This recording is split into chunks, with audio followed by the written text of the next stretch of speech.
Las 1001 noches. Parte 9. Pero cuando llegó la 161ª noche, ella dijo: el secreto que se me ha confiado. Al contrario, si mis palabras han podido convenceros, no hay sacrificio al cual no esté dispuesto para haceros grato, pues emplearé todos los medios que pueda para proporcionaros la satisfacción que deseáis. Y hasta os ofrezco mi casa para que recibáis en ella, oh mi señor, a la hermosa Shamsen-Nahar. Cuando el joven joyero hubo dicho estas palabras, el príncipe Ali sintió tal alegría que notó que las fuerzas le reanimaban el alma, e incorporándose besó al joyero, y le dijo: Alá te ha enviado, oh Amin. Por eso me confío a ti enteramente y solo espero mi salvación de tus manos. Volvió a repetirle las gracias, y se despidió de él llorando de alegría. Entonces el joyero se retiró con la joven, la condujo a su casa, y le dijo que en lo sucesivo allí tendrían sus entrevistas los dos, lo mismo que la que proyectaba entre el príncipe Ali y Shamsen-Nahar. Y la joven, después de haber aprendido el camino de la casa, no quiso diferir por más tiempo el enterar a su ama de lo ocurrido. Prometió, pues, al joyero volver al día siguiente con la contestación de Shamsen-Nahar. Y efectivamente, al otro día llegó a casa de Amin, y le dijo: Oh Amin, mi señora ha llegado al límite de la alegría al saber lo bien dispuesto que estás en nuestro favor, y me encarga que venga en tu busca para llevarte a sus aposentos de palacio, donde quiere darte personalmente las gracias por tu espontánea generosidad, y por tu interés hacia unas personas cuyos designios nada te obligaba a proteger. El joyero, al oír estas palabras, en vez de demostrar prisa por satisfacer el deseo de la favorita, se sintió sobrecogido de un gran temblor, se puso muy pálido, y acabó por decir a la joven: Oh hermana mía, ya veo que ni Shamsen-Nahar ni tú habéis pensado bien el paso que me pedís. Olvidáis que soy un hombre del vulgo, y que carezco de la amistad que poseía Balazan con los eunucos de palacio. Yo no conozco para nada las costumbres de esas gentes. ¿Cómo he de atreverme a marchar a palacio, cuando me asombraba el oír los relatos de las visitas de Balazan? Me falta valor para desafiar ese peligro. Pero puedes decirle a tu ama que mi casa es el sitio más a propósito para las entrevistas, y que si se digna venir, podremos conversar a gusto, sin riesgo alguno. Pero como la joven instase para que la siguiera, y hasta le había decidido a levantarse, le sobrecogió de pronto tal temblor que se le doblaban las piernas. Y entonces la esclava tuvo que ayudarle para que se sentase de nuevo, y le dio a beber un vaso de agua fresca a fin de que se tranquilizase. Y cuando vio que era imprudente insistir, la esclava dijo: Tienes razón. Mucho mejor es, en interés de todos, decidir a Shamsen-Nahar a que venga aquí. Voy a intentarlo, y seguramente la traeré. Aguárdanos sin moverte para nada. Y como lo había previsto, en cuanto la confidente manifestó a la favorita la imposibilidad en que se encontraba el joyero de ir a palacio, Shamsen-Nahar se levantó, y envolviéndose en su gran velo de seda, siguió a su esclava, olvidando la debilidad que hasta entonces lo había paralizado en los almohadones. La confidente fue la primera que entró en la casa para enterarse de si su señora se expondría a que la viesen los esclavos o gente extraña, y preguntó a Amin: ¿Habrás echado fuera a los criados? Y él contestó: Vivo solo aquí, con una negra vieja que me arregla la casa. Ella dijo: De todos modos, hay que evitar que entre aquí ahora. Y ella misma fue cerrando todas las puertas, y corrió después a buscar a la favorita. Shamsen-Nahar entró, y a su paso las salas y corredores se llenaban milagrosamente con el perfume de sus vestidos. Y sin decir palabra ni mirar en derredor, fue a sentarse en el diván, y se apoyó en los cojines que el joven joyero se apresuraba a colocar detrás de ella. Y así permaneció inmóvil, durante un buen rato, muy débil y sin poder apenas respirar. Por fin, cuando hubo descansado de aquella larga caminata, pudo levantarse el velillo y despojarse del manto. Y el joven joyero, deslumbrado, creyó que el mismo sol había entrado en su casa. Shamsen-Nahar le miró un instante y le preguntó al oído a la esclava: ¿Este es el joven de quien me has hablado? Y cuando la esclava le contestó afirmativamente, la favorita dirigió un expresivo saludo al joyero. Y este contestó: Loado sea Alá, plegue a Alá guardarte y conservarte como el perfume en el oro. Ella le preguntó: ¿Eres casado o soltero? Él contestó: Por Alá, soltero, oh mi señora, y no tengo padre, ni madre, ni pariente alguno. De modo que no tendré más ocupación que consagrarme a servirte, y tus menores deseos los pondré sobre mi cabeza y sobre mis ojos. En este momento de su narración, Scheherazade vio aparecer la mañana, y se calló discretamente. Y cuando llegó la 162ª noche, ella dijo: Y tus menores deseos los pondré sobre mi cabeza y sobre mis ojos. Sabe, además, que pongo por completo a tu disposición, para tus entrevistas con Ben-Becar, una casa que me pertenece,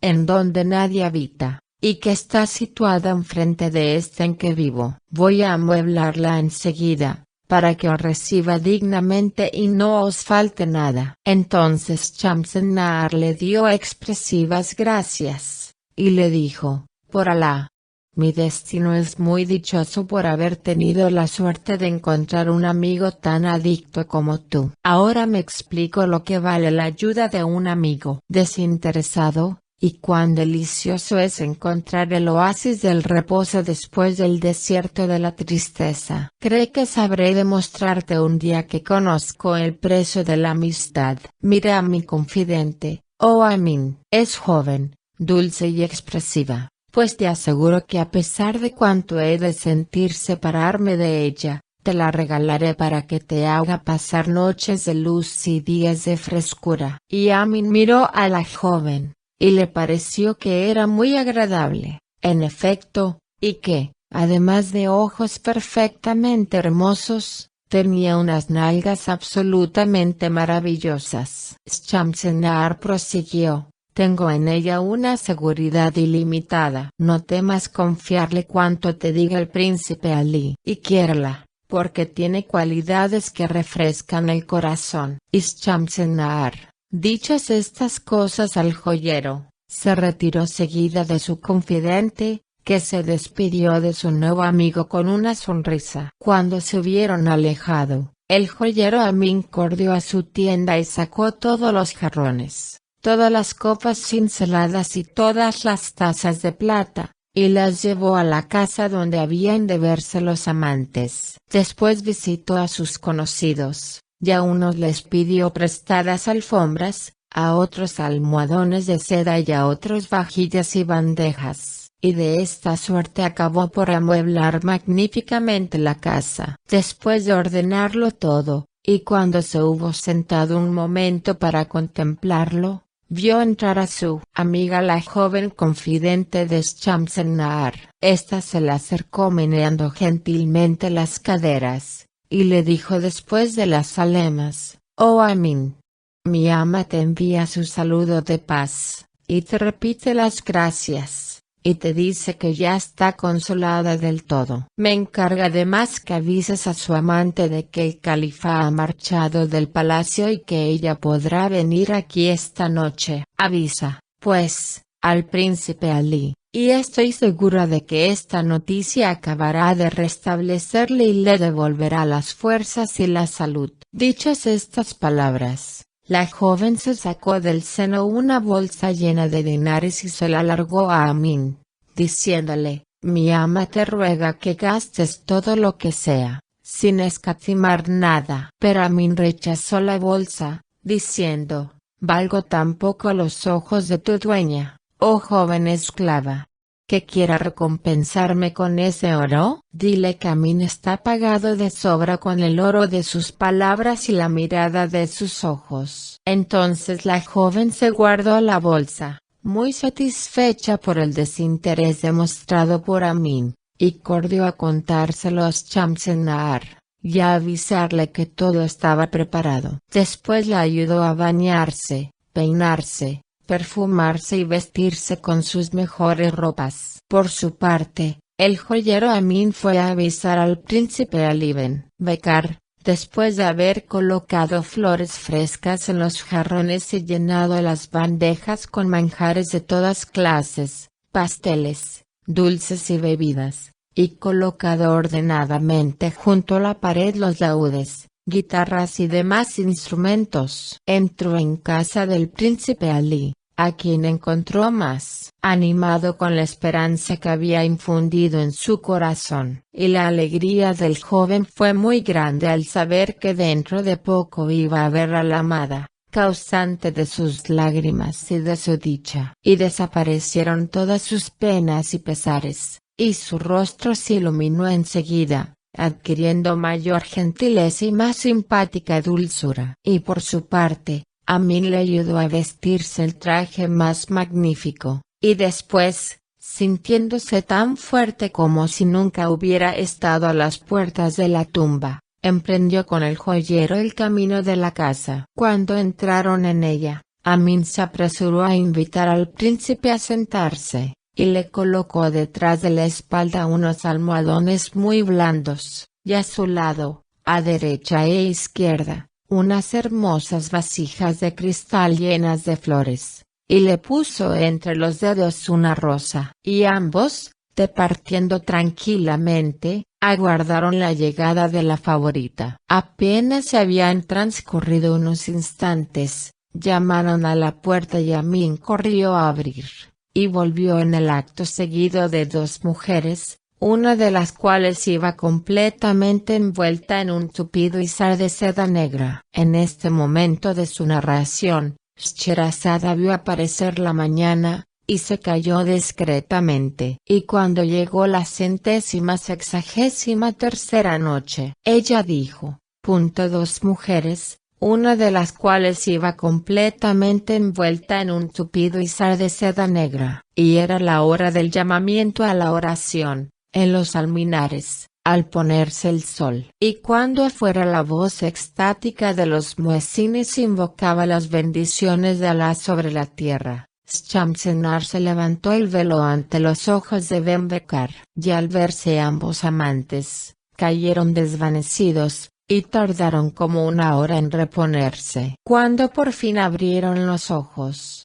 se miraron silenciosa y largamente, sin llegar a poder expresar de otro modo su pasión. Y cuando tuvieron bastante dominio de sí mismos para poder hablar, se dijeron palabras tan dulces, que la esclava y el joven Amín no pudieron menos de llorar en su rincón. Pero no tardó el joyero en suponer que era hora de servir a sus huéspedes, y ayudado por la esclava se apresuró a llevarles en primer lugar los perfumes agradables, que los prepararon para probar las viandas, las frutas y las bebidas, que eran abundantes y de primera calidad. Después Amín les echó agua en las manos, y les alargó las toallas de flecos de seda. Y entonces, completamente repuestos de su emoción, pudieron empezar a disfrutar realmente de la dicha de verse reunidos. Y Shamsen-Nahar dijo a la esclava, «Dame ese laúd, para que cante la pasión inmensa que grita dentro de mi alma». Y la confidente le presentó el laúd, que Shamsen-Nahar se puso en las rodillas, y después de haberle templado rápidamente, preludió una melodía. Y el instrumento, manejado por sus dedos, sollozaba y reía, como si hablase su alma, extasiando a todos. Y con la mirada perdida en los ojos de su amigo, Shamsen-Nahar cantó, «Oh cuerpo mío de enamorada, te has hecho diáfano al esperar al muy amado. Pero ya está aquí, el ardor de mis mejillas, bajo las lágrimas se endulza con la brisa de su llegada.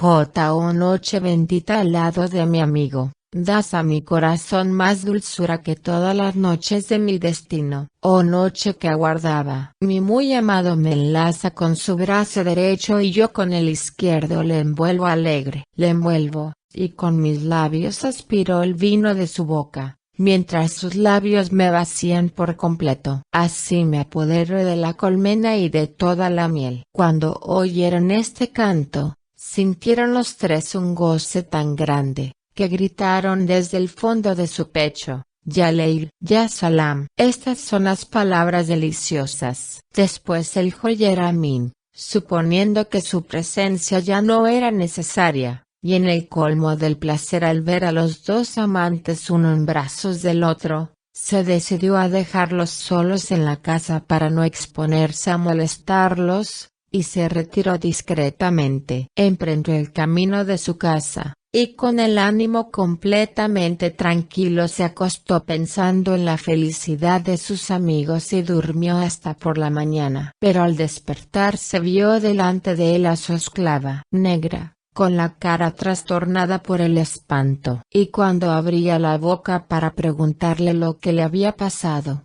la negra le señaló con silencioso ademán a un vecino que estaba a la puerta aguardando que despertase. El vecino se acercó a una señal de Amin, y después de saludarle le dijo: Oh mi vecino, vengo a consolarte por la espantosa desgracia que ha caído esta noche sobre tu casa. El joyero exclamó: Por Alá, ¿de qué desgracia hablas? Y el hombre dijo: Puesto que no te has enterado todavía, sabe que esta noche, apenas habías vuelto a tu casa, unos ladrones cuya primera hazaña no debe de ser esta, y que probablemente te habrían visto la víspera trasladar a tu segunda casa cosas preciosas, han aguardado que salieras para precipitarse dentro de la casa, donde no pensaban encontrar a nadie, pero vieron a unos huéspedes que había alojado allí esta noche, y probablemente los habrán matado y hecho desaparecer,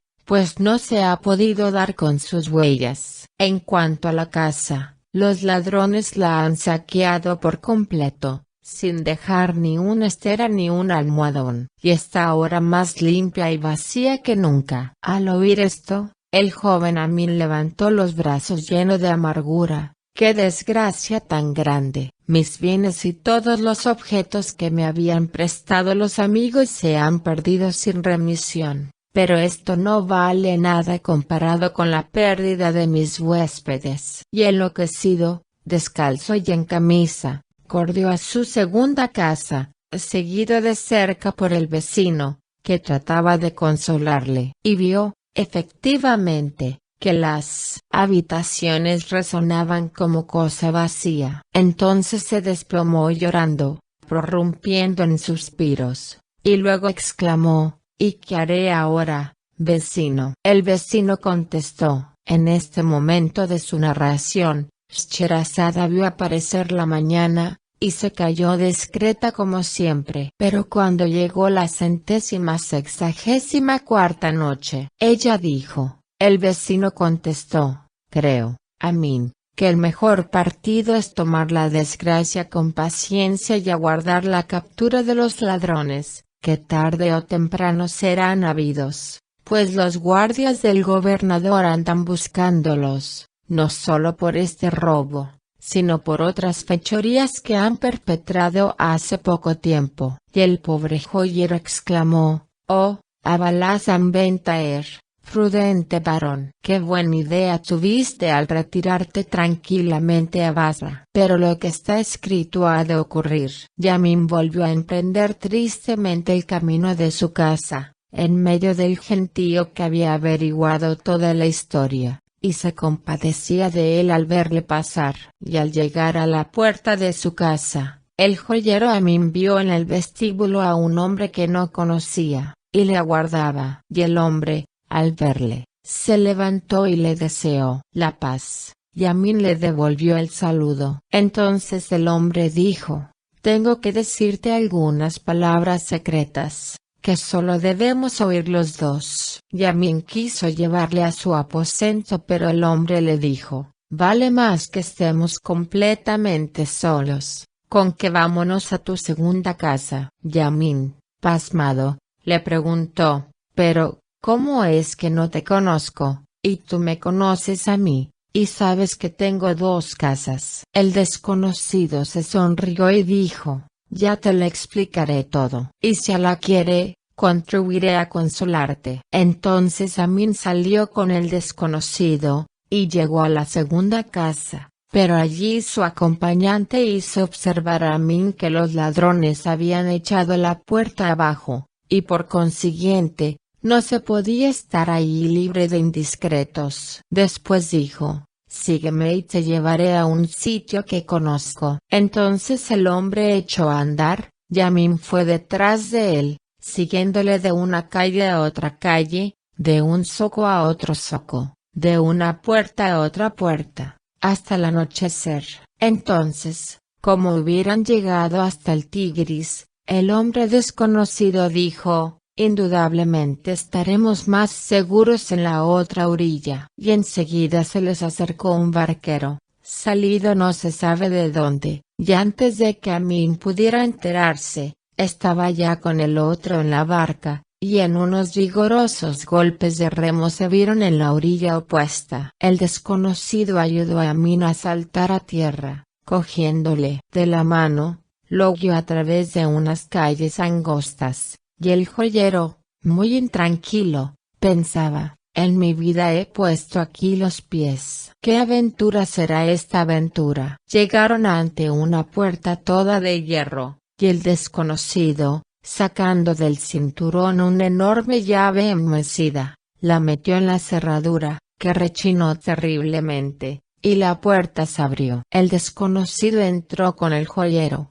y después cerró la puerta, y se hundieron por un corredor, que había que recorrer andando a gatas, y al final del corredor encontraron una sala que estaba alumbrada por una sola lámpara colgada en el centro. Y alrededor de aquella lámpara vio a Amin sentados e inmóviles a 10 hombres vestidos de igual manera, y de caras tan parecidas idénticas, que creíase ver un solo rostro repetido 10 veces en espejos. Al verlos, Amin, que estaba ya rendido por lo que había andado desde por la mañana, se sintió completamente desvanecido, y cayó al suelo. Entonces el hombre que lo había traído le roció con un poco de agua, y de tal modo lo reanimó. Después, como ya estaba puesta la mesa, los 10 hombres iguales se dispusieron a comer, no sin haber invitado a Amin a compartir su cena, todos con la misma voz. Y Amin, viendo que los 10 comían de los mismos platos, dijo para sí: si esto estuviera envenenado no lo comerían. Y a pesar de su terror, se acercó y comió hasta saciarse, como hambriento que estaba desde por la mañana. Terminada la comida, la misma voz Unaide Couple le preguntó: ¿nos conoces? Él contestó: no, por Alá. Los 10 dijeron: somos los ladrones que esta noche pasada hemos saqueado tu casa y raptado a tus huéspedes, al joven y a la muchacha que cantaba. Pero desgraciadamente, la criada logró salvarse huyendo por la azotea. Entonces Amin exclamó: por Alá sobre todos vosotros, señores míos, por favor, indicadme el lugar en que se encuentran mis 2 huéspedes, y confortad mi alma atormentada, hombres generosos que habéis saciado mi hambre. Y Alá os deje gozar en paz de cuanto me habéis quitado. Dejadme ver a mis amigos. Entonces los ladrones alargaron el brazo, todos al mismo tiempo hacia una puerta cerrada y dijeron: no temas ya por su suerte. Más seguros están con nosotros que en casa del gobernador. Y tú, por supuesto, lo mismo. Sabe, efectivamente, que no te hemos traído aquí más que para que nos digas la verdad acerca de estos 2 jóvenes, cuyo hermoso aspecto y noble actitud nos han pasmado tanto que no nos hemos atrevido a interrogarlos apenas hemos adivinado con quién teníamos que habérnoslas. Entonces el joyero Amin se tranquilizó mucho, y no pensó más que en granjearse todas las simpatías de los ladrones, y les dijo: «Oh señores míos, bien claro veo ahora que si la compasión y la urbanidad llegaran a desaparecer de la tierra, se encontrarían intactas en vuestra casa. Y no menos claro veo asimismo que cuando se trata con personas tan de fiar y tan generosas como vosotros, el mejor medio y el más seguro para captarse su confianza es no ocultarles nada de la verdad. Escuchad, pues, mi historia y la suya, pues es asombrosa hasta el último límite de todos los asombros». Y el joyero Amin contó a los ladrones toda la historia de Samsenar y Ali Ben Becar, y sus relaciones con ellos, sin olvidar un detalle, desde el principio hasta el fin. Pero no es necesario repetirla. Cuando los ladrones hubieron oído la extraña historia, quedaron en efecto extremadamente asombrados, y exclamaron: «Verdaderamente es un gran honor para nuestra casa albergar en este momento a la bella Shamsen-Nahar y al príncipe Ali Ben Becar. Pero, oh joyero, ¿de veras no te burlas de nosotros? ¿Son realmente ellos?». Yamin exclamó: «Por Alá, oh señores míos.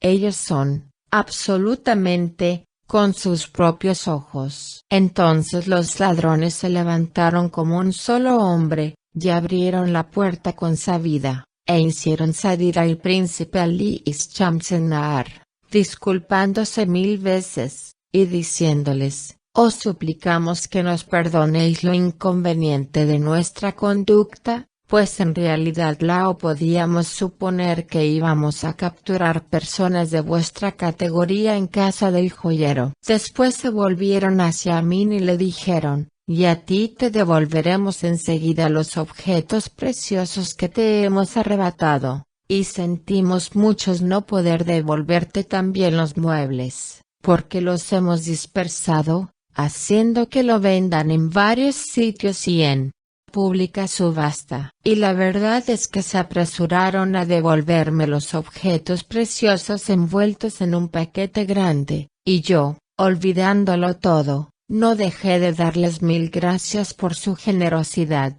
Entonces nos dijeron a los tres: «Ahora ya no queremos teneros más aquí, como no deseéis honrarnos con vuestra presencia entre nosotros». Y enseguida se pusieron a nuestra disposición, haciéndonos prometer únicamente no delatarlos y olvidar los desagradables ratos pasados. Nos llevaron, pues, a la orilla del río, y todavía no pensábamos en comunicarnos nuestras inquietudes, pues el temor aún nos tenía sin aliento, y nos inclinábamos a creer que todos aquellos sucesos ocurrían en sueños. Después, con grandes señales de respeto, los 10 nos ayudaron a meternos en su barca, y se pusieron todos a remar con tal vigor, que en un abrir y cerrar de ojos llegamos a la otra orilla. Pero apenas habíamos desembarcado, ¿cuál no sería nuestro terror al vernos cercado de pronto por los guardias del gobernador, y capturados inmediatamente? Los ladrones, como se habían quedado en la barca, tuvieron tiempo de ponerse fuera de alcance a fuerza de remos. Entonces el jefe de los guardias se nos acercó, y nos preguntó con voz amenazadora: «¿Quiénes sois y de dónde venís?». Sobrecogidos de miedo, nos quedamos mudos, lo cual acrecentó aún más la desconfianza del jefe de los guardias, que nos dijo: «Me vais a contestar categóricamente, o en el acto os mando atar de pies y manos, y se os llevarán mis hombres. Decidme, pues, ¿en dónde vivís? ¿En qué calle y en qué barrio?». Entonces, queriendo salvar a toda costa la situación, comprendí que debía hablar, y respondí: «Oh señor, somos músicos, y esta mujer es cantora de oficio. Esta noche estábamos en una fiesta que reclamaba nuestro concurso en la casa de esas personas que nos han traído hasta aquí. Pero no podemos deciros el nombre de esas personas, pues en nuestro oficio no solemos enterarnos de tales pormenores, y nos basta solo con que nos paguen bien. Pero el jefe de los guardias me miró severamente, y me dijo: no tenéis mucha traza de cantantes, y me parecéis muy aterrados e inquietos para ser personas que acaban de salir de una fiesta. Y vuestra compañera, con tan buenas alhajas, tampoco tiene trazas de almea. Hola, guardias, coged a esta gente y llevadla enseguida a la cárcel. Al oír estas palabras, Shamsenar se decidió a intervenir personalmente, y acercándose al jefe de los guardias, le llamó aparte y le dijo al oído algunas palabras, que le hicieron tal efecto, que retrocedió unos pasos y se inclinó hasta el suelo, balbuciendo fórmulas respetuosísimas de homenaje. Y enseguida dio orden a su gente de que acercara 2 embarcaciones, y ayudó a Shamsenar a entrar en una mientras me introducía en otra con el príncipe Benbecar. Después mandó a los barqueros que nos llevaran a donde les mandáramos ir, y enseguida cada barca siguió diferente dirección, Shamsenar hacia su palacio, y nosotros hacia nuestro barrio. En cuanto a nosotros, apenas habíamos llegado a casa del príncipe, cuando le vi, sin fuerzas ya y extenuado por tan continuas emociones, desplomarse sin conocimiento en brazos de sus servidores y de las mujeres de la casa. En este momento de su narración, Scheherazade vio aparecer la mañana, y se calló discretamente. Pero cuando llegó la 165ª noche, ella dijo, sin conocimiento en brazos de sus servidores y de las mujeres de la casa, porque, según me dio a entender por el camino,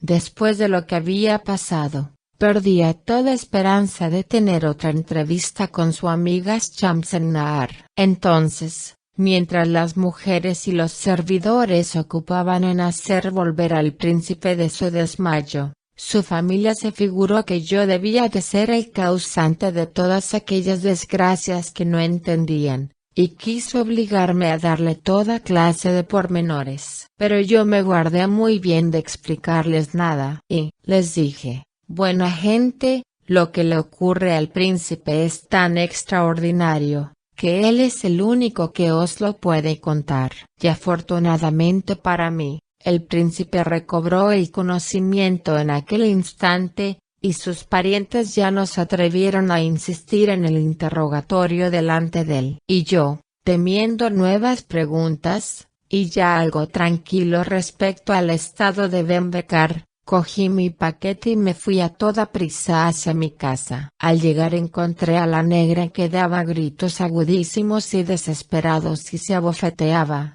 y todos los vecinos la rodeaban para consolarla de mi perdición, que se creía segura. Así es que al verme, la esclava se echó corriendo a mis pies, y quiso también someterme a un nuevo interrogatorio. Pero yo puse término a todo esto diciéndole que por lo pronto no tenía más que ganas de dormir, y me dejé caer, extenuado, en los colchones, y poniendo la cara en la almohada dormí hasta el otro día. Entonces la negra se me acercó y me hizo preguntas, y yo le dije: dame un buen tazón lleno. Me lo trajo, me lo bebí de un sorbo, y como la negra insistía, le dije: ha sucedido lo que ha sucedido. Entonces se fue, y yo me volví a dormir, y aquella vez no me desperté hasta pasados 2 días y 2 noches. Y cuando pude incorporarme, me dije: la verdad es que tengo que ir a tomar un baño al hammam. Y fui enseguida, aunque seguía muy preocupado con la situación de Benbecar y Shamsenar, de quienes nadie me había traído noticias. Fui pues, al hammam, en donde tomé mi baño, y me dirigí enseguida hacia mi tienda, y cuando sacaba la llave del bolsillo para abrir la puerta, Una mano me tocó en el hombro, y una voz me dijo, Yamin. Entonces me volví, y conocí a mi joven amiga, la confidente de Shamsen-Nahar. Pero en vez de alegrarme al verla, sentí un miedo atroz de que me vieran los vecinos en conversación con ella, pues todos sabían que era la confidente de la favorita. Me apresuré a meterme la llave en el bolsillo, y sin volver la cara eché a correr, completamente enloquecido, sin hacer caso de las voces de la joven, que corría detrás de mí, rogándose que me parara. Y así llegué hasta la puerta de una mezquita solitaria. Me precipité dentro. Después de haber dejado a la puerta las babuchas, me dirigí hacia el rincón más oscuro, y adopté enseguida la actitud de la oración. Entonces, más que nunca, pensé en lo grande que había sido la cordura de mi antiguo amigo Abalazan Bentaer, que había huido de todas aquellas complicaciones, retirándose tranquilamente a Basra. Y pensé para mis adentros, como Alá me saque sano y salvo, hago voto de no volverme a meter en semejantes trances, ni a hacer tales papeles. Apenas estaba en aquel rincón oscuro cuando se me unió. En este momento de su narración, Scheherazada vio aparecer la mañana y se calló discretamente. Pero cuando llegó la 166ª noche, apenas estaba en aquel rincón oscuro, cuando se me unió la confidente, y ya entonces me decidí a hablar con ella, puesto que no teníamos testigos. Empezó por preguntarme, ¿cómo estás, amigo Amin? Le contesté, perfectamente de salud, pero prefiero la muerte a esta constante inquietud en que vivimos. Ella prosiguió, ¿qué dirías si conocieras el estado en que se halla mi pobre señora? Ya Rabi. Me desmayo solo con recordar el momento en que la vi regresar a palacio. Yo pude llegar antes, huyendo de azotea en azotea, y tirándome al suelo desde la última casa. Si la hubieras visto llegar, ¿quién habría podido creer que aquella cara tan pálida como la de un cadáver desenterrado era la de Shamsen-Nahar, la luminosa? Así es que al verla rompí en sollozos, echándome a sus pies y besándoselos. Ella me mandó entregar al barquero 1000 dinares de oro por su trabajo, y después le abandonaron las fuerzas y cayó desmayada en nuestros brazos. La llevamos a la cama, y empecé a rociarle el rostro con agua de flores, le sequé los ojos, le lavé pies y manos, y la mudé de ropa. Entonces tuve la alegría de verla volver en sí, y le di enseguida un sorbete de rosa, le hice oler jazmines, y le dije, oh mi señora, por Alá sobre ti, ¿a dónde iremos a parar si seguimos así? Ella contestó, oh mi fiel confidente, ya no hay en la tierra nada que me invite a la vida, pero antes de morir quiero tener noticias de mi amado. Ve, pues, a buscar al joyero Amin, y llévale estas bolsas llenas de oro, y ruégale que las acepte en compensación de los daños y perjuicios que le ha causado nuestra aventura. Y la confidente me alargó un paquete muy pesado que llevaba y que debía contener más de 5.000 dinares de oro, de lo cual, efectivamente, pude cerciorarme más adelante. Después prosiguió, Shamsen-Nahar me ha encargado después que te pida, como última súplica, que nos des noticias, sean buenas o malas, del príncipe Ali. No pude negarle lo que me pedía como un favor, y a pesar de mi firme resolución de no meterme más en aquella aventura peligrosa, dije que aquella noche en mi casa le facilitaría noticias sobre el príncipe. Y después de rogar a la joven que fuese a mi tienda para dejar el paquete, salí de la mezquita y me dirigí a casa del príncipe Ali Ben Bekar. Y allí me enteré de que todos, mujeres y servidores, me estaban aguardando hacía 3 días, y no sabían cómo hacer para tranquilizar al príncipe Ali, que me reclamaba sin cesar, exhalando hondos suspiros, y le encontré con los ojos casi apagados, y con más aspecto de muerto que de vivo. Entonces me acerqué a él con lágrimas en los ojos, y le estreché contra mi pecho. En este momento de su narración, Scheherazada vio aparecer la mañana,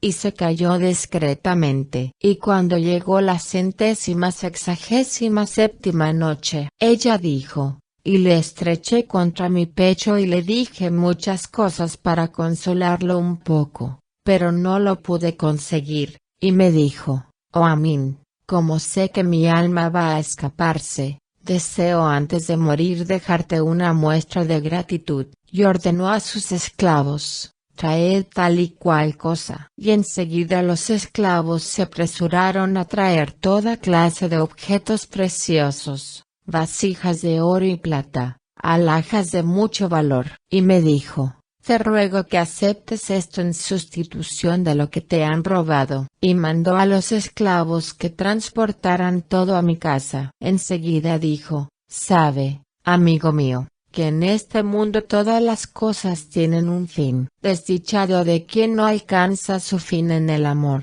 pues no le queda más que la muerte. Y si no fuera por mi respeto a la ley del profeta, sea con él la paz, ya habría yo apresurado el momento de esa muerte, que comprendo que se aproxima. Si supieras los sufrimientos que se ocultan bajo de mis costillas. No creo que haya hombre que haya sufrido tantos dolores como los que llenan mi corazón. Entonces le dije que la confidente me aguardaba en casa para saber noticias suyas, enviada con tal objeto por Shamsen-Nahar, y fui en busca de la joven para contarle la desesperación del príncipe, y que presentía su fin, y dejaría la tierra sin más pesar que el de verse separado de su amada. A los pocos momentos de llegar a mi casa vi entrar a la confidente llena de emoción y de trastorno, y de sus ojos brotaban abundantes lágrimas. Y yo,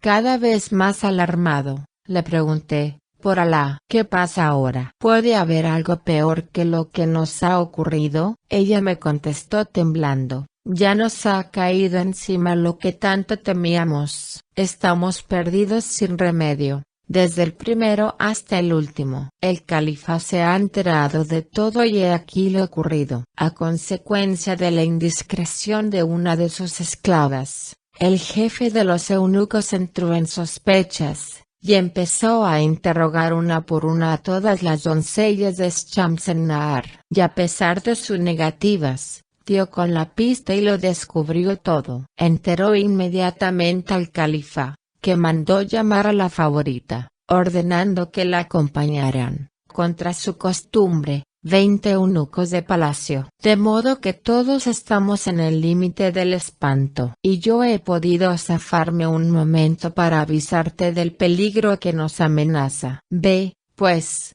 a prevenir al príncipe que tome las precauciones necesarias. Y dicho esto, la joven regresó corriendo a palacio. Entonces el mundo se ennegreció ante mis ojos, y exclamé, no hay poder ni hay fuerza más que en Alá el Altísimo y Omnipotente. ¿Qué otra cosa podía decir frente al destino? Resolví volver a la casa del príncipe, aunque hacía pocos momentos que lo había dejado. Y sin darle tiempo a pedirme ninguna explicación, le grité, oh Ali, no tienes más remedio que seguirme, o te espera la muerte más ignominiosa. El califa lo sabe todo, ya a estas horas habrá ordenado prenderte. Alejémonos, sin perder un momento, y traspongamos las fronteras de nuestro país, fuera del alcance de quienes te buscan. Y enseguida, el nombre del príncipe, mandé a los esclavos que cargaran 3 camellos con los objetos más valiosos y con víveres suficientes para el camino. Ayudé al príncipe a montar con otro camello,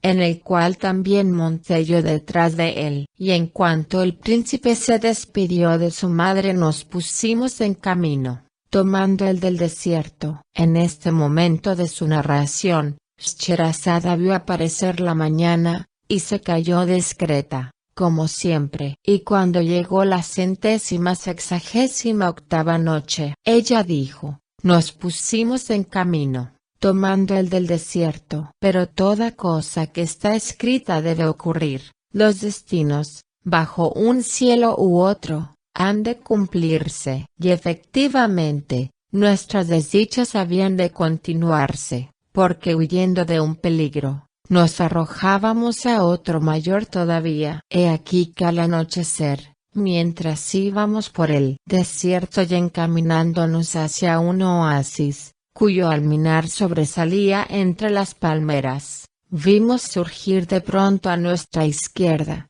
una cuadrilla de bandoleros, que en un momento nos cercaron. Y como sabíamos muy bien que el único medio para salvar la vida era no intentar resistencia alguna, nos dejamos desarmar y despojar. Los bandidos nos quitaron las bestias con toda la carga, y hasta nos arrebataron la ropa que llevábamos encima, sin dejarnos más que la camisa. Hecho lo cual se alejaron, sin ocuparse más de nuestra suerte. Mi pobre amigo el príncipe no era más que una cosa entre mis manos, pues lo habían aniquilado por completo tantas emociones repetidas. De todos modos, le pude ayudar a arrastrarse poco a poco hasta la mezquita que había en el oasis, y entramos allí para pasar la noche. El príncipe se arrojó al suelo y me dijo: «Aquí voy a morir, ya que Shamsen-Nahar no debe de estar viva a estas horas». En la mezquita estaba rezando un hombre que, al acabar sus devociones,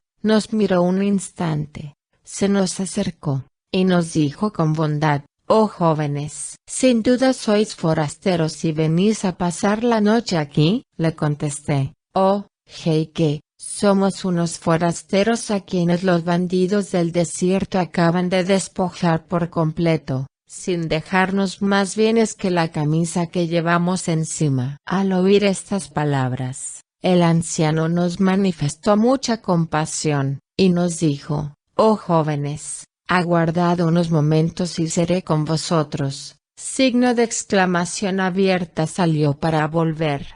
Enseguida, acompañándole un muchacho que llevaba un paquete. El jeique sacó de allí unos trajes, y nos rogó que nos los pusiéramos, y después dijo: «Venid a mi casa, donde estaréis mejor que en esta mezquita, pues debéis de tener hambre y sed». Y nos obligó a acompañarle a su casa, a la cual no llegó el príncipe más que para tenderle sin aliento en una alfombra. Y entonces, a lo lejos, como si viniera con la brisa que soplaba por el oasis a través de las palmeras, se dejó oír la voz de alguna pobre que cantaba plañideramente estos versos tristes: «Lloraba yo al ver aproximarse el fin de mi juventud, pero sequé pronto aquellas lágrimas, para no llorar más que la separación de mi amigo. Si el momento de la muerte le parece amarga a mi alma, no es porque sea duro dejar una vida de amarguras,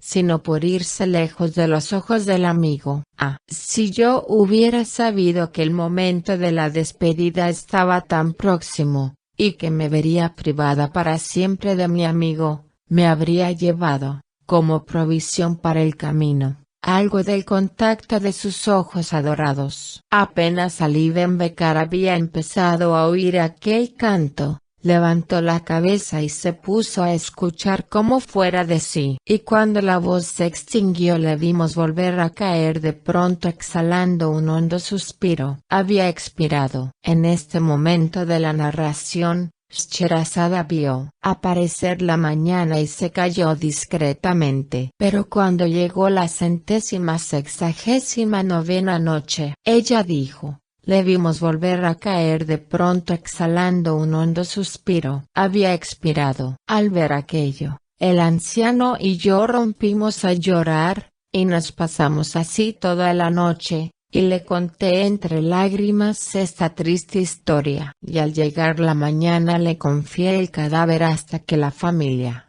avisada por mí, fuera a buscarlo. Me despedí de aquel hombre tan bueno, y me dirigí rápidamente a Bagdad, aprovechando la salida de una caravana que allá se dirigía. Y en cuanto llegué, corrí a casa del príncipe, sin mudarme siquiera de ropa, y me presenté a su madre. Cuando la madre de Ben-Bekar me vio llegar solo, sin su hijo, y observó mi tristeza, empezó a temblar, y yo le dije: «Oh venerable madre de Ali, Alá es el que manda, y la criatura tiene que someterse». Cuando se dirige a un alma el escrito de llamada, el alma tiene que presentarse sin demora delante de su amo. Al oír esto la madre de Ali exhaló un gran grito, y cayendo de bruces al suelo, exclamó: «¡Qué horror!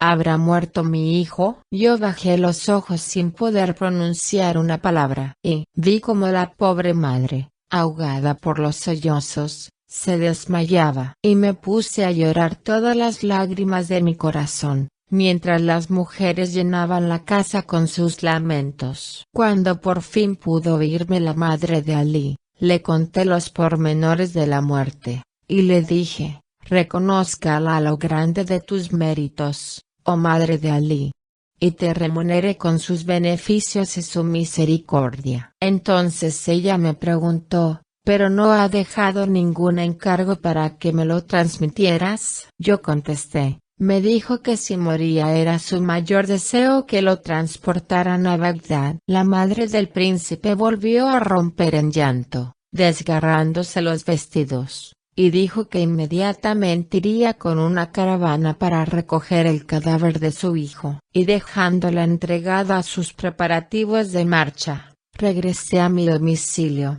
pensando: «Oh, príncipe Ali, desventurado amante, qué lástima que tu juventud haya sido cegada en su más hermosa floración». Y al llegar a mi casa, cuando eché mano al bolsillo para sacar la llave, me tocaron en el brazo. Me volví, y vi a la confidente de Shamsen-Nahar vestida de luto, y con cara muy triste. Quise escaparme, pero la joven me obligó a entrar en casa con ella, y sin hablar nos rompimos a llorar uno y otro. Después le dije: «¿Ya sabrás la desgracia?». Ella respondió: «¿A cuál te refieres, Amin?». Yo le dije: «La muerte del príncipe Ali». Y al verla llorar de nuevo comprendí que nada sabía, y la enteré en medio de grandes sollozos. Después ella me preguntó: «¿Y tú conoces mi desgracia?». Yo exclamé: «¿Habrá perecido Shamsen-Nahar por orden del califa?». Ella contestó: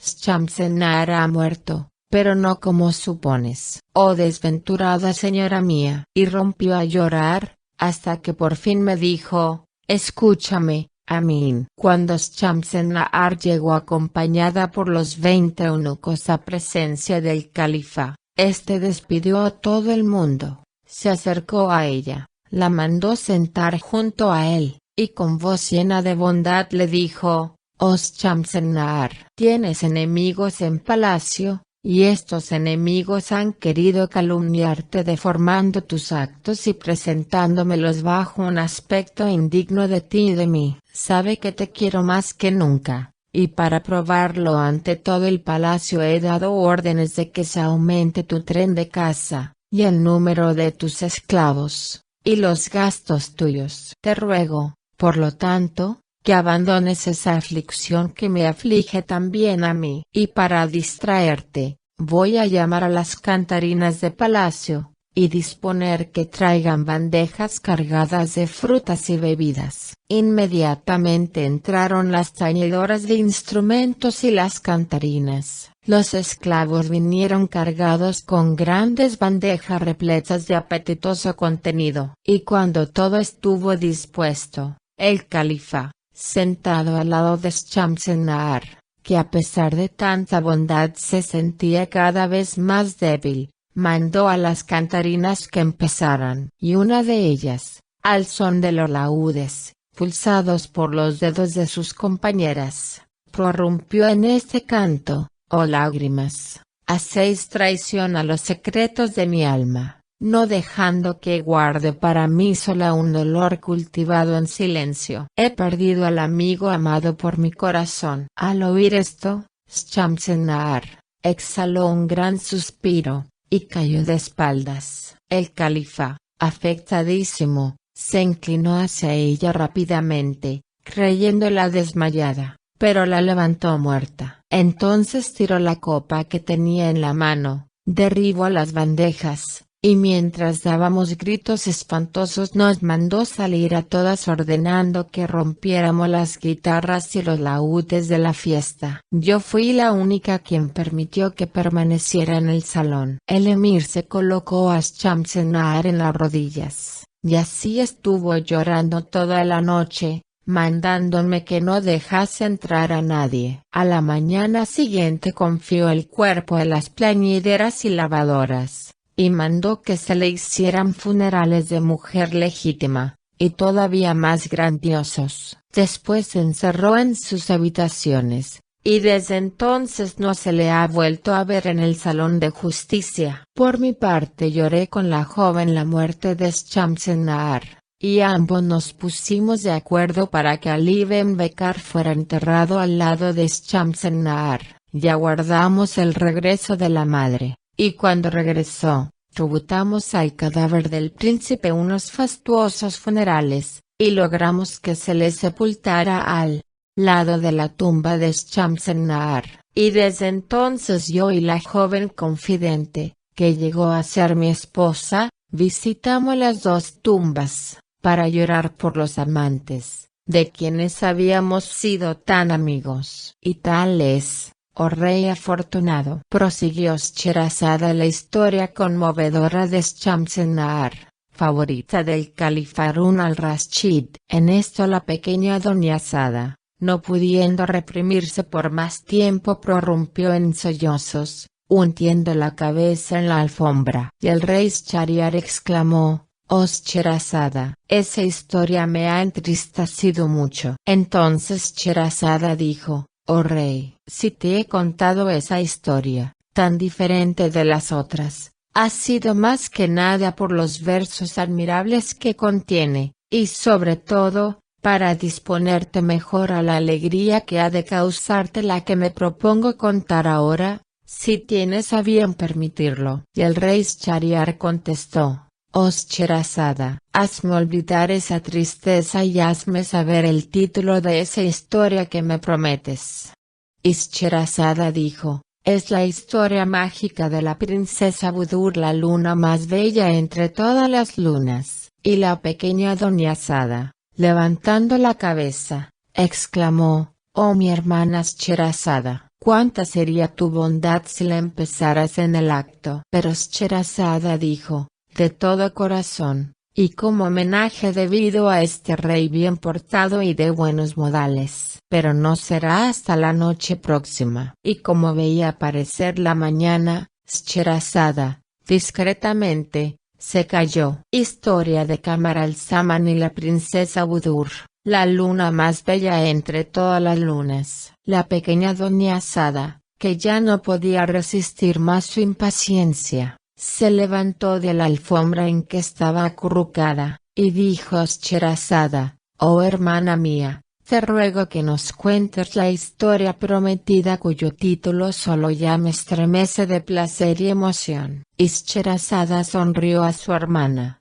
y dijo: «Aguardo para empezar, la venia del rey». Entonces el rey Schahriar, que aquella noche se había dado prisa a hacer su cosa con Scheherazada, por el mucho ardor con que deseaba tal historia, dijo: «Oh Scheherazada, cuando quieras puedes empezar la historia mágica que, según tu promesa, me ha de gustar tanto». Y al punto Scheherazada contó la siguiente historia: «He llegado a saber, oh rey afortunado, que hubo durante la antigüedad del tiempo, en el país de Khaledán, un rey llamado Shahramán, dueño de poderosos ejércitos y de riquezas considerables. Pero este rey, aunque era extremadamente dichoso y tenía 70 favoritas, sin contar sus 4 mujeres legítimas, sufría en el alma por su esterilidad en cuanto a descendencia,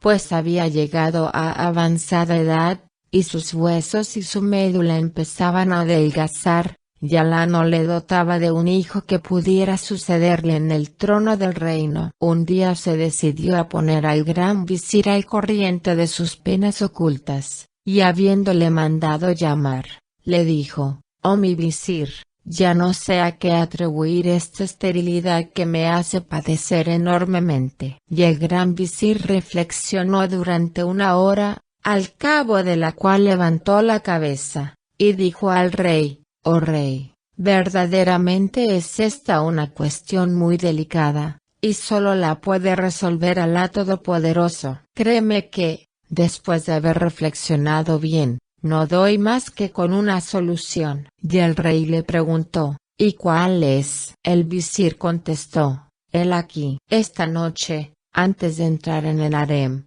cuida de cumplir escrupulosamente los deberes ordenados por el rito. Haz tus abluciones con fervor y somete por medio de la oración tu voluntad a la de Alá el bienhechor, y de esa manera, tu unión con una esposa escogida será fertilizada por la bendición». Al oír estas palabras de su visir, el rey exclamó: «Oh visir de prudente palabra, acabas de indicarme un remedio admirable». Y dio expresivas gracias al visir por el consejo, y le regaló un ropón de honor. Llegada ya la noche, entró en el departamento de las mujeres, no sin haber cumplido minuciosamente los deberes del rito, y eligió a la más joven de sus mujeres, a la que tenía las caderas más suntuosas, que era una virgen de raza, y se introdujo en ella aquella noche, y la fecundó en el mismo instante y hora. Y al cabo de 9 meses, día por día,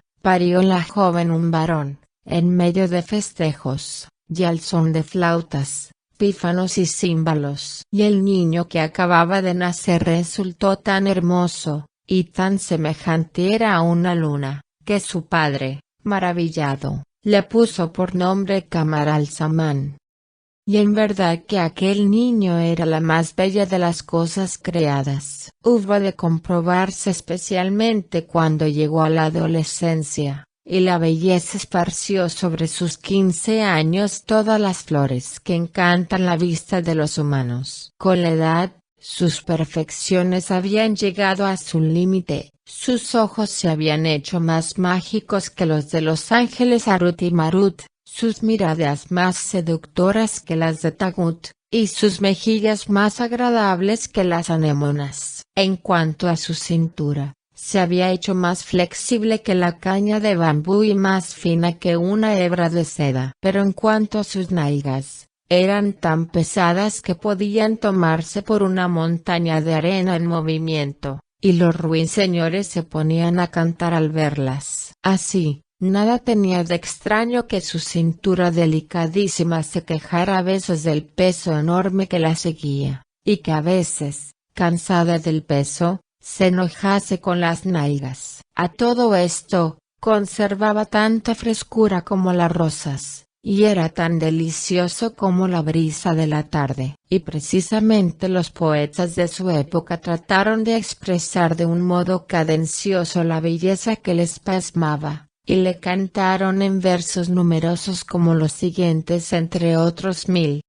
Cuando los humanos le ven, exclaman: mis ojos pueden leer estas palabras que la belleza ha trazado sobre su frente. Afirmo que es el único hermoso. Cornadinas son sus labios al sonreír, su saliva es miel derretida, sus dientes un collar de perlas, sus cabellos se enroscan junto a sus sienes en rizos negros, como los escorpiones que muerden el corazón de los enamorados. De una recortadura de sus uñas se hizo el cuarto de la luna. Pero su grupa fastuosa que tiembla, los hoyuelos de sus nalgas y la flexibilidad de su cintura, superan ya toda expresión. Mucho quería el rey Shahramán a su hijo, hasta tal punto, que no podía separarse de él un momento, y como tenía que disipar con exceso sus cualidades y su hermosura, deseaba en extremo no morirse sin verle casado, y disfrutar así de su posteridad. Y un día que le preocupaba más que de costumbre tal idea,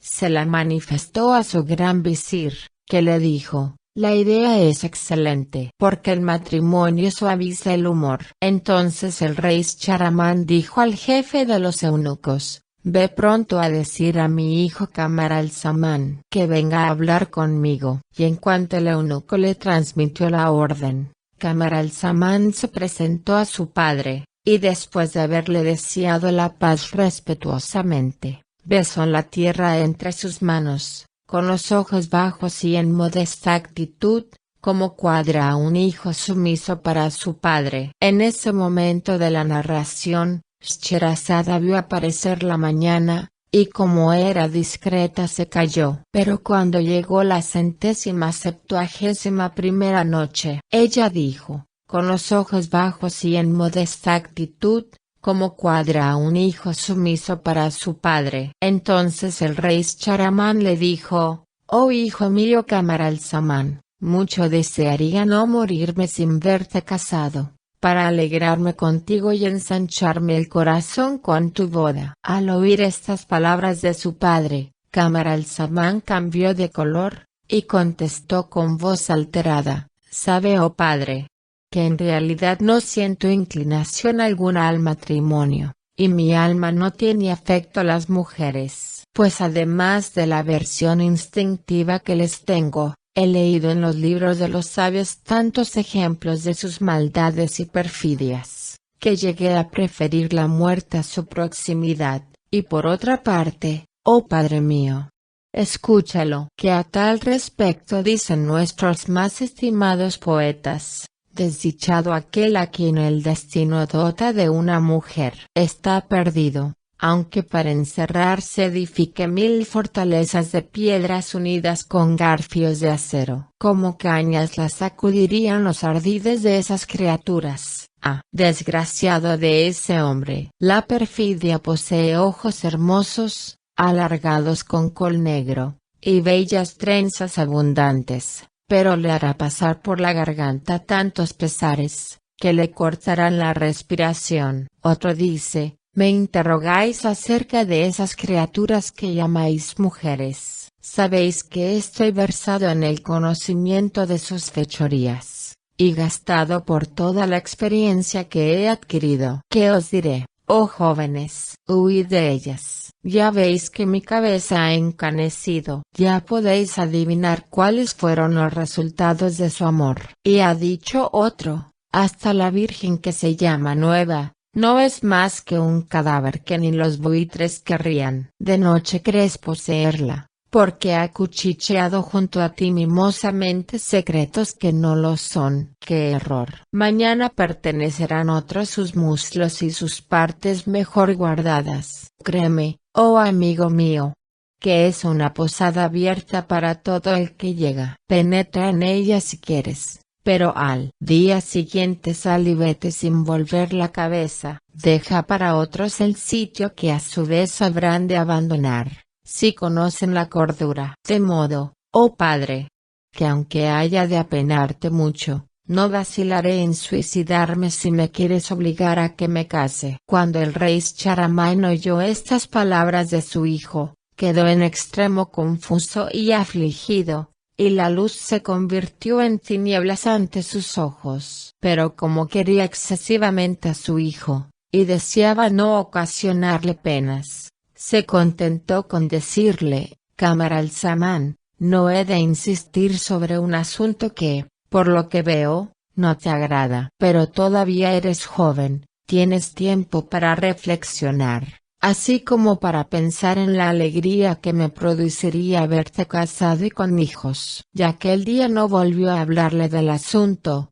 sino que le mimó y le hizo buenos regalos, y procedió del mismo modo con él durante un año. Pero pasado el año, le mandó llamar como la primera vez, y le dijo, ¿recuerdas, Camaralzaman, mi ruego, y has reflexionado sobre lo que te pedí, sobre la felicidad que me causaría que te casaras? Entonces Camaralzaman se prosternó delante del rey, su padre, y le dijo, oh, padre mío, ¿cómo olvidar tus consejos, ni dejar de obedecerte, cuando el mismo Alá me ordene el respeto y la sumisión? Pero por lo que afecta al matrimonio, he reflexionado todo este tiempo, y estoy más resuelto que nunca no contraerlo, y más que nunca los libros antiguos y modernos me enseñan a evitar las mujeres a toda costa, pues son taimadas, necias y repugnantes. Líbreme Alá de ellas,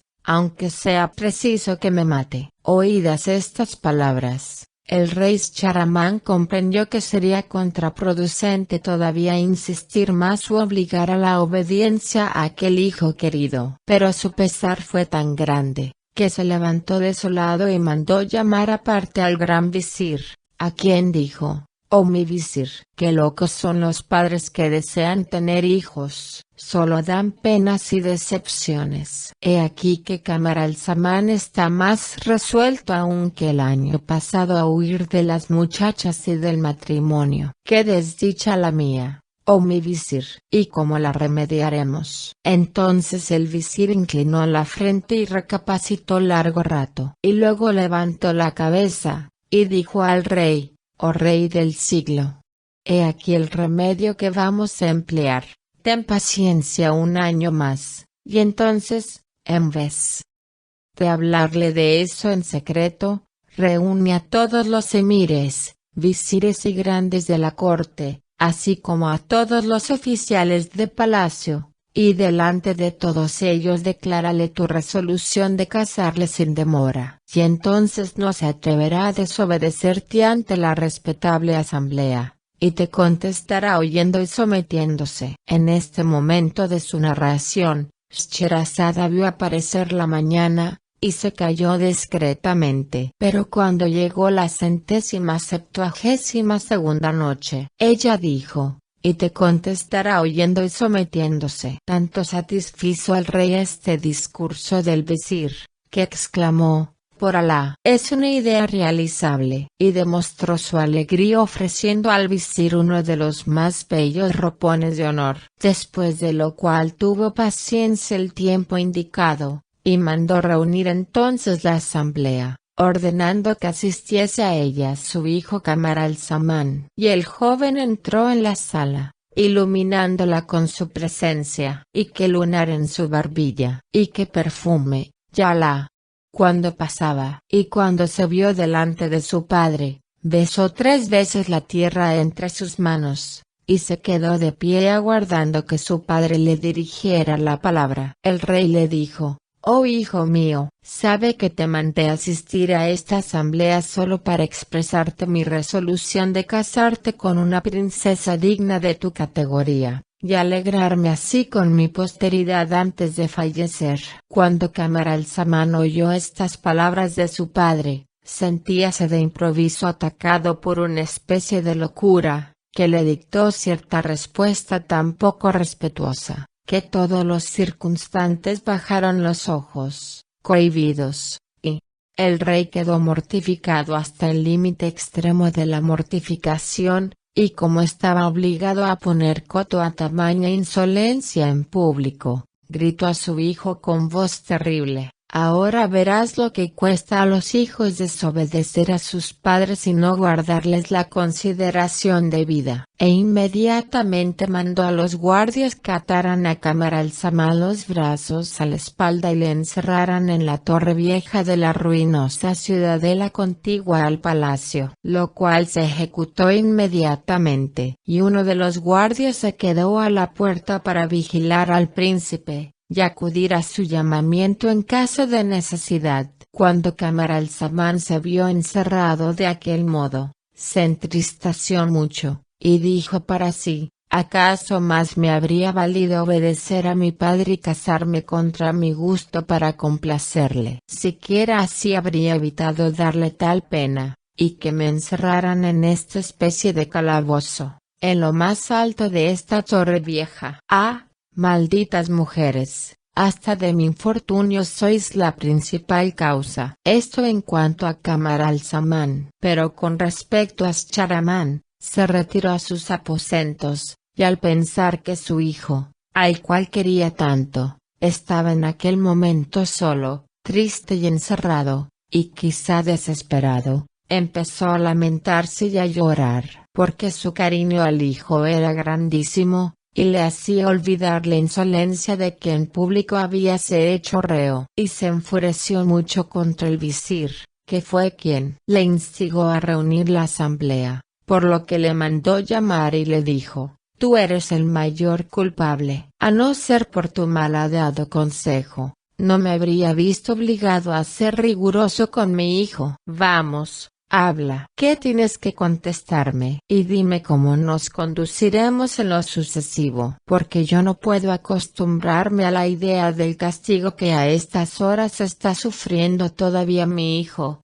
la llama de mi corazón». Entonces el visir le dijo: «Cero H rey, ten paciencia, dejándole solo 15 días encerrado, y verás cómo se apresura a someterse a tu deseo». El rey dijo: «¿Estás bien seguro?». El visir dijo: «Ciertamente». Entonces el rey exhaló varios suspiros, y fue a tenderse en la cama, y pasó una noche de insomnio, por lo mucho que penaba su corazón a causa de aquel único hijo que era su mayor alegría. Y durmió menos, porque estaba acostumbrado a que su hijo durmiera a su lado, en la misma cama, y a ponerle su propio brazo por almohada, velándole así personalmente el sueño. De modo que aquella noche, por más vueltas y revueltas que dio en todos sentidos, no pudo cerrar los ojos. Eso en cuanto al rey Schahramán. Y volvamos al príncipe Camaralzaman. Al caer la noche,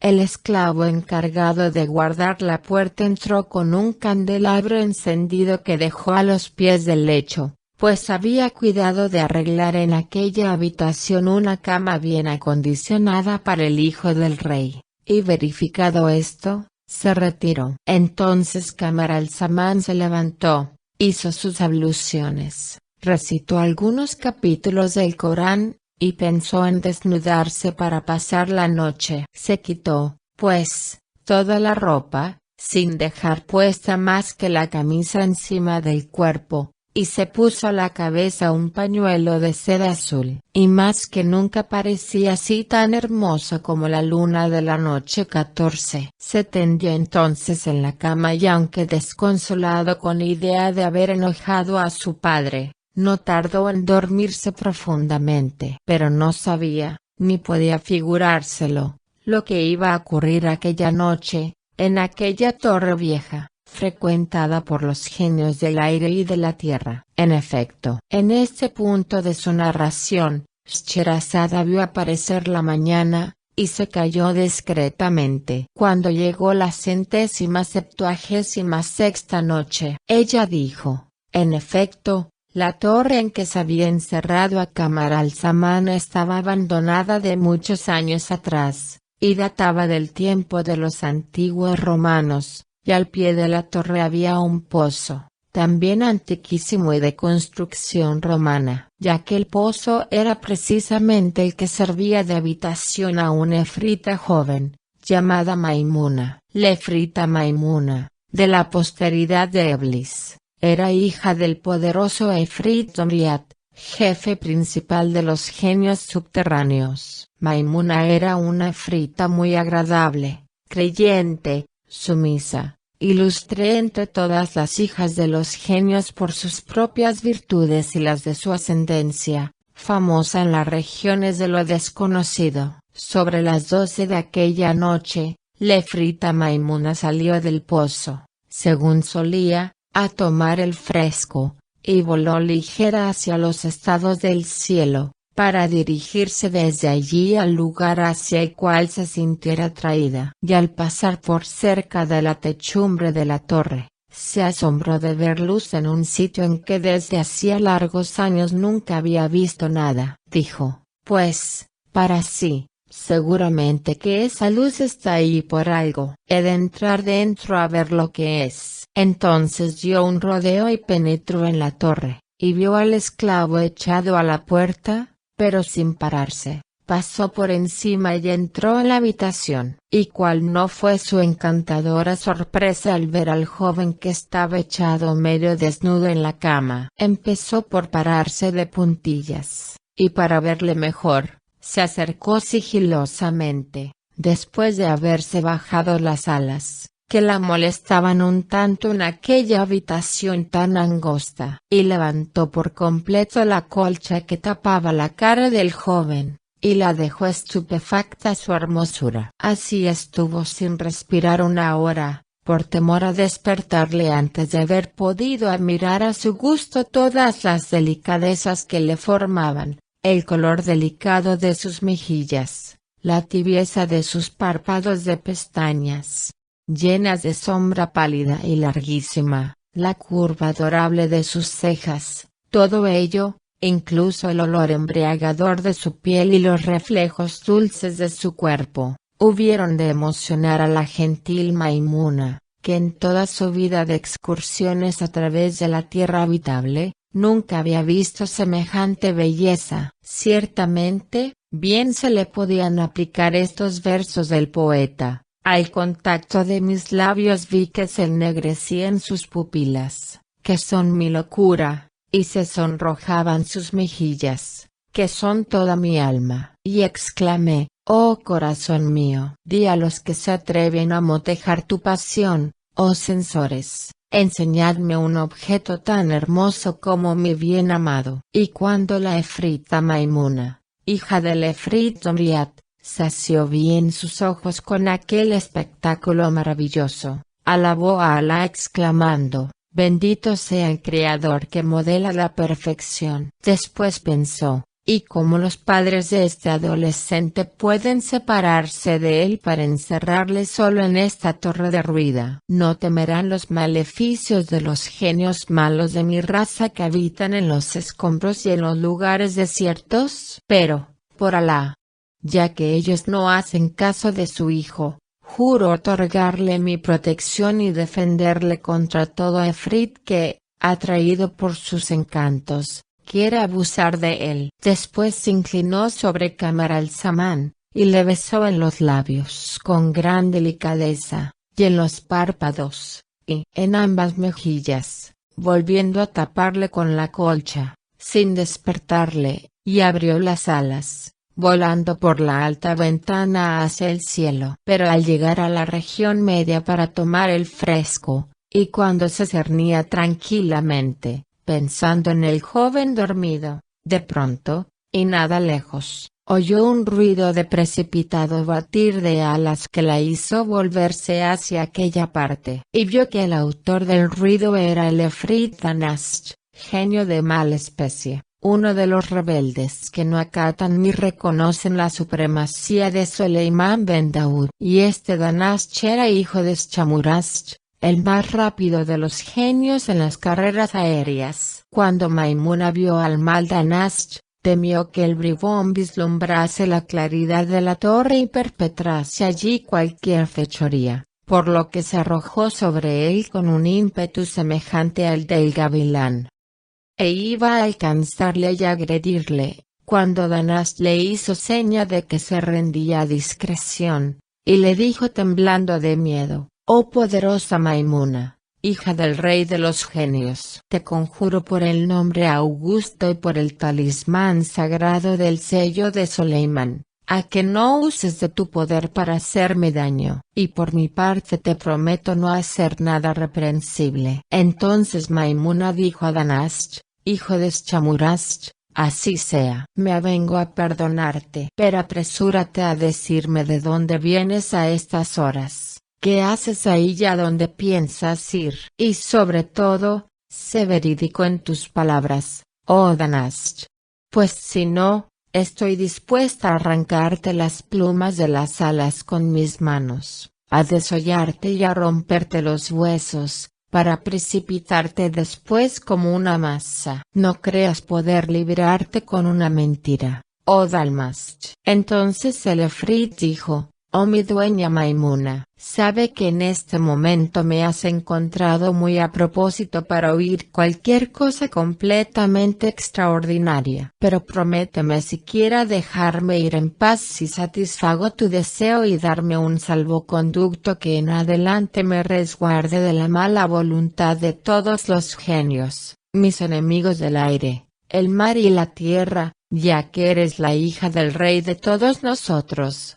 Doriat el formidable. Así habló el Efrit Anasht, hijo del rápido Shamurasht. Entonces Maimuna, hija de Doriat, dijo: te lo prometo por la gema grabada con el sello de Soleimán ben Daud, sobre entrambos la oración y la paz. Pero habla, por fin, pues presiento que tu aventura es muy extraña. Entonces el Efrit Anasht cortó la carrera, giró sobre sí mismo, y fue a colocarse al lado de Maimuna. Después contó del modo siguiente su aventura: sabe, oh gloriosa Maimuna, que vengo en este momento del fondo de un interior lejano, de los extremos de la China, país en que reina el gran Gayur, señor del Budur y del Kusur, en donde se yerguen en derredor numerosas torres y se encuentran su corte, sus mujeres con sus adornos y sus guardias en las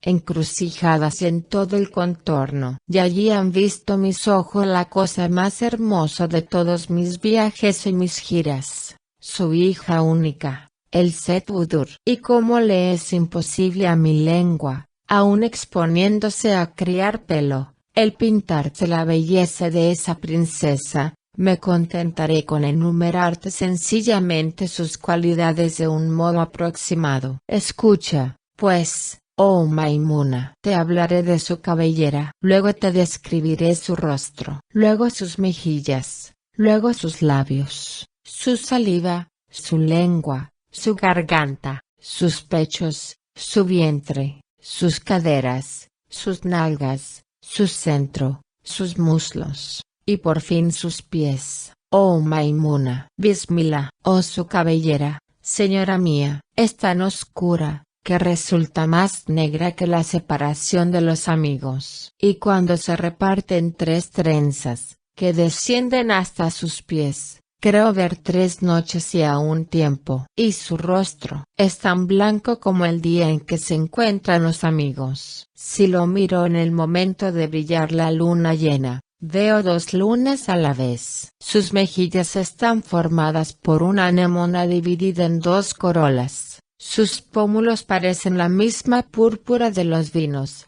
y su nariz es más recta y más fina que una hoja de acero escogido. Sus labios son ágata coloreada y coral, su lengua, cuando la mueve segrega la elocuencia, y su saliva es más deseable que el zumo de las uvas. Apaga la sed más abrasadora. Tal es su boca, pero su seno, bendito sea el Creador, es una seducción viviente. Sostiene 2 pechos gemelos del marfil más puro, redondos, y que caben en los 5 dedos de la mano. Su vientre tiene hoyuelos llenos de sombra y colocados con tanta armonía como los caracteres árabes en el sello de un escriba copto de Egipto. Y este vientre da nacimiento a una cintura elástica y ala y formada. Pero ¿y sus nalgas? Sus nalgas, me estremezco, son una masa tan pesada, que obligan a su ama a sentarse cuando se levanta y a levantarse cuando se acuesta. Verdaderamente, oh dueña mía, no puedo darte idea de ellas más que recurriendo a estos versos del poeta. Tiene un trasero enorme y fastuoso, que necesitaría una cintura menos frágil que aquella de que está suspendido. Es, para ella y para mí, origen de torturas incesantes y de alboroto, pues a ella la obliga a sentarse cuando se levanta, y a mí, cuando pienso en él, me pone el zip siempre erguido. Tal es su trasero, y de él se desprenden 2 muslos gloriosos, de mármol blanco, sólidos, unidos en lo alto por una corona. Después vienen las piernas y los pies gentiles, y tan pequeños, que me asombra cómo pueden sostener tantos pesos superpuestos. En cuanto a su centro, oh Maimuna, a decir verdad, desespero de poder hablarte de él como corresponde, pues es definitivo y absoluto. Por ahora solo esto mi lengua puede revelarte, ni siquiera por ademanes me sería posible hacerte apreciar todas sus suntuosidades. Y así es, poco más o menos, oh Maimuna. La adolescente princesa el Set Budur, hija del rey Gayur. En este punto de su relato, Scheherazada vio aparecer la mañana, y como era discreta, aplazó la continuación para el siguiente día. Y cuando llegó la 179ª noche, ella dijo, y así es, poco más o menos, la adolescente princesa Budur, hija del rey Gayur. Pero también he de decirte, oh Maimuna, que el rey Gayur amaba en extremo a su hija el Set Budur, cuyas perfecciones acabo de enumerarte sencillamente, y la quería con afecto tan vivo, que su placer era ingeniarse para darle cada día una distracción nueva. Pero como pasado cierto tiempo ya se les agotaron toda clase de diversiones, pensó en darle goces diferentes, construyendo para ella palacios maravillosos. Empezó la serie por la edificación de 7, cada cual de estilo distinto y de diversa materia preciosa. Así, mandó construir el primero todo de cristal, el segundo de alabastro diáfano, el tercero de porcelana, el cuarto de mosaicos de pedrería, el quinto de plata, el sexto de oro y el séptimo solo de perlas y diamantes. Y el rey Gayur no dejó de mandar que cada palacio se adornase de la manera más adecuada al estilo de su construcción, reunió en ellos todos los atractivos que pudieran hacer su uso todavía más encantador, cuidando, por ejemplo, y sobre todo, de la belleza de sus estanques y jardines. Y para distraer a su hija Budur la hizo habitar en estos palacios, pero solo un año en cada uno, a fin de que no tuviera tiempo de cansarse y el placer sucediera sin fatiga al placer. Es natural que en medio de tantas cosas bellas, la belleza de la joven se afinara, y llegara por último al estado supremo que hubo de encantarme. De tal modo, que no te pasmarás, oh Maimuna, si te digo que todos los reyes vecinos a los estados del rey Gayur deseaban ardientemente casarse con la joven de fastuoso trasero. Pero he de apresurarme, no obstante, a tranquilizarte respecto a su virginidad, pues hasta ahora rechazó con horror las proposiciones que su padre le transmitiera, y contentóse con responderle cada vez: soy mi propia reina y mi única dueña. ¿Cómo he de soportar que un hombre roce un cuerpo que tolera apenas el contacto de la seda? Y el rey Gayur, que habría preferido la muerte a contrariar a Budur, no encontraba nada que replicar, y se veía forzado a no atender a las peticiones de los reyes vecinos suyos y de los príncipes que con tal fin iban a su reino desde los países más remotos. Y un día que un rey joven,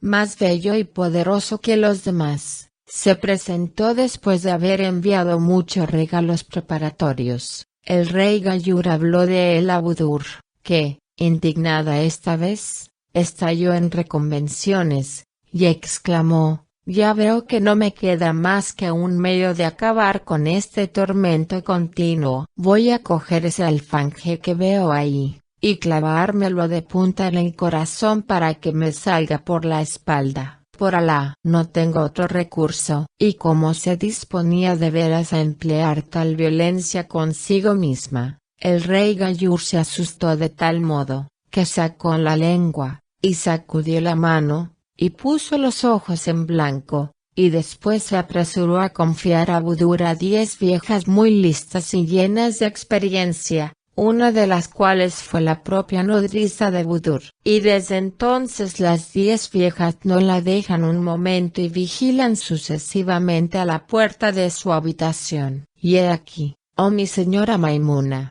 el estado actual de las cosas. Y yo no ceso, ciertamente, de ir todas las noches a contemplar la belleza de la princesa y a ensancharme los sentidos viendo sus esplendores. Y puedes creer que no me faltan tentaciones de cabalgarla y deleitarme con su trasero, pero pienso que sería una lástima tentar, a disgusto de la propietaria, contra una suntuosidad tan bien guardada. Sin embargo, oh Maimuna, disfruto algo de ella durante su sueño, la beso, por ejemplo, entre los dos ojos, suavemente, aunque me dan ganas muy grandes de hacerlo con fuerza, pero desconfío de mí mismo, sabiendo que no podré contentarme si empiezo, y prefiero abstenerme del todo por temor de estropear a la joven. Te conjuro, pues, oh Maimuna, a que vengas conmigo a ver a mi amiga Budur,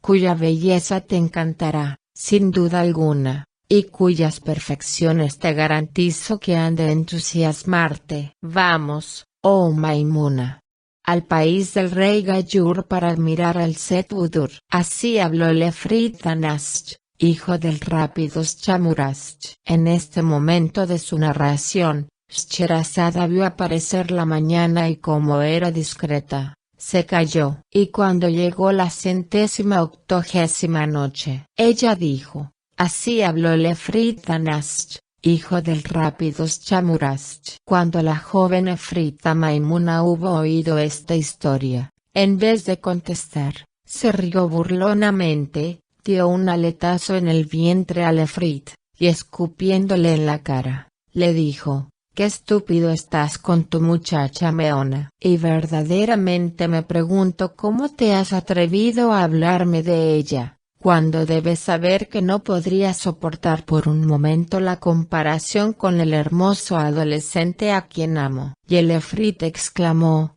limpiándose la cara: pero oh, mi señora, ignoro en absoluto la existencia de tu joven amigo, y con perdón tuyo, no deseo más que verlo, aunque me cuesta mucho trabajo creer que pueda igualar a la hermosura de mi princesa. Entonces Maimuna le gritó: ¿quieres callar, maldito? Te repito que mi amigo es tan hermoso, que si le vieras, aunque fuesen sueños, te daría un ataque de epilepsia y babearías como un camello. Y Danasht preguntó: pero, ¿dónde está y quién puede ser? Maimuna dijo: oh bribón, sabe que está en el mismo caso que tu princesa, y le han encerrado en la torre vieja cuyo pie tengo mi morada subterránea. Pero no te forjes la ilusión de que vas a verle sin mí, pues ya conozco tus torpezas, y no te confiaría ni siquiera la custodia del culo de un santón. No obstante,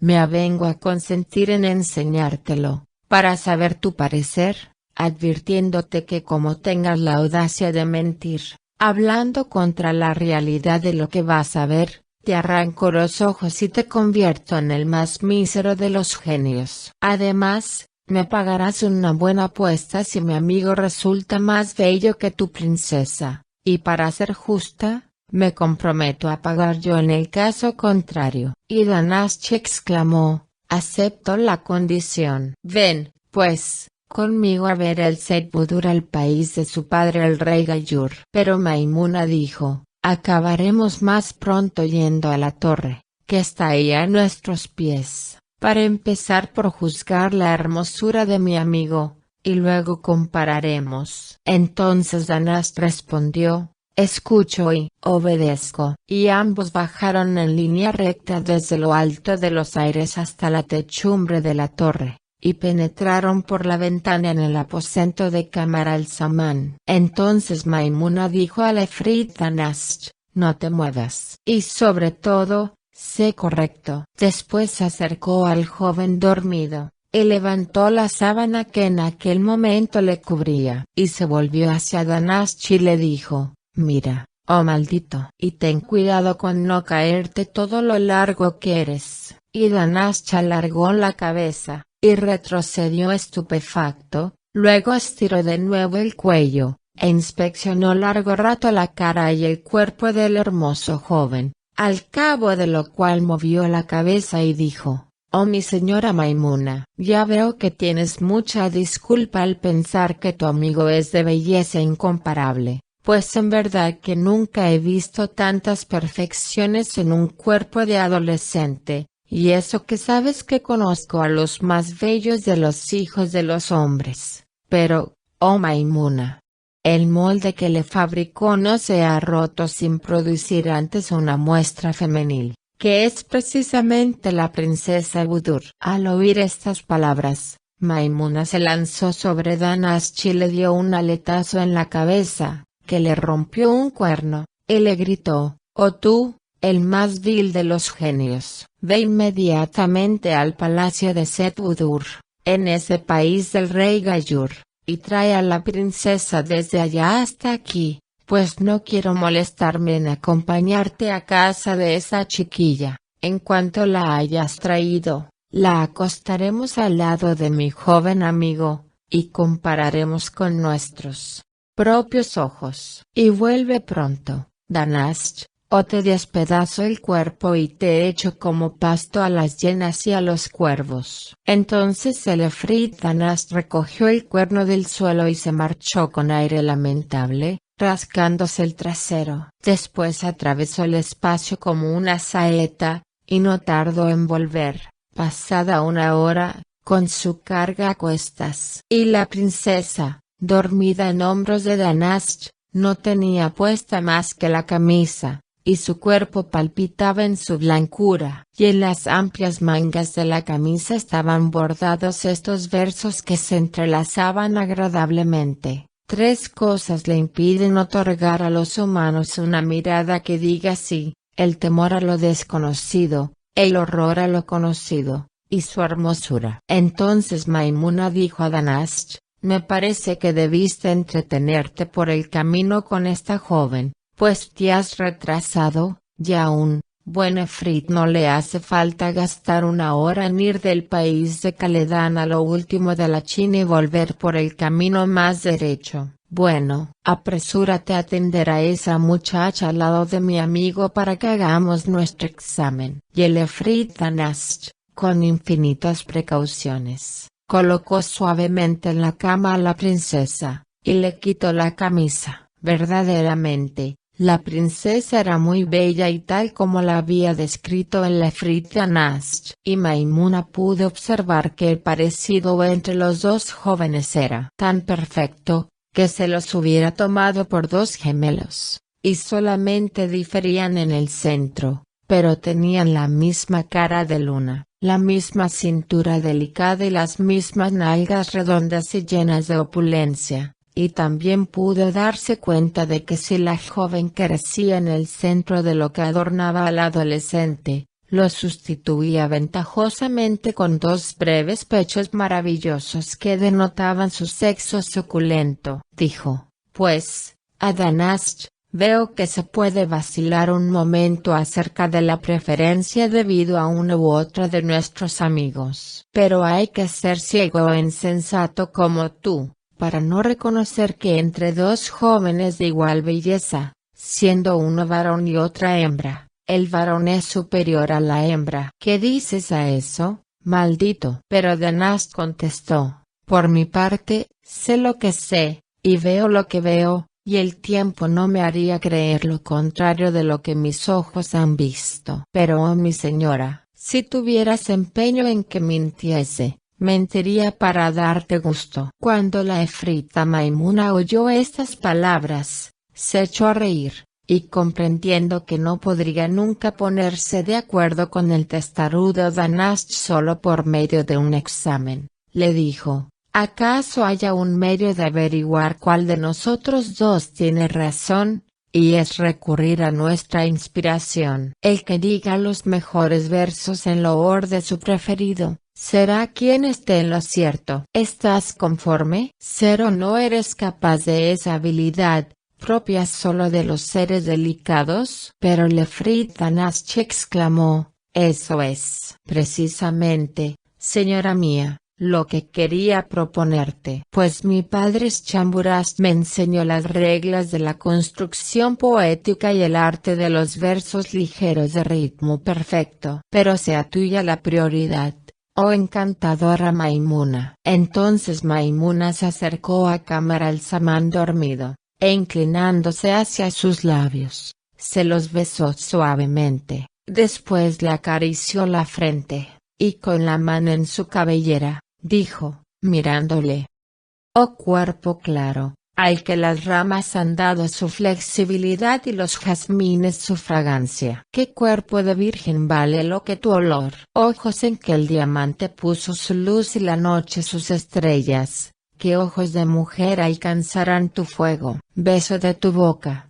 más dulce que la miel aromática. Signo de interrogación abierta. ¿Qué beso femenil lograría tu frescura? Oh, acariciar tu cabellera y estremecerme con toda mi carne sobre tu carne, y luego ver salir las estrellas en tus ojos. Cuando el efrit Anas oyó estos versos de Maimuna, se extasió hasta el límite del éxtasis, y después se convulsionó hasta el límite de la convulsión, tanto por rendir homenaje al talento de la efrita como para expresar la emoción que le habían causado ritmos tan afinados, pero no tardó en acercarse a su vez a su amiga Budur, para inclinarse hacia sus pechos desnudos y depositar en ellos una caricia, e inspirado por sus encantos, dijo mirándola: los arrayanes de Damasco, oh joven, me exaltan el alma cuando sonríen, pero tu belleza. Las rosas de Bagdad,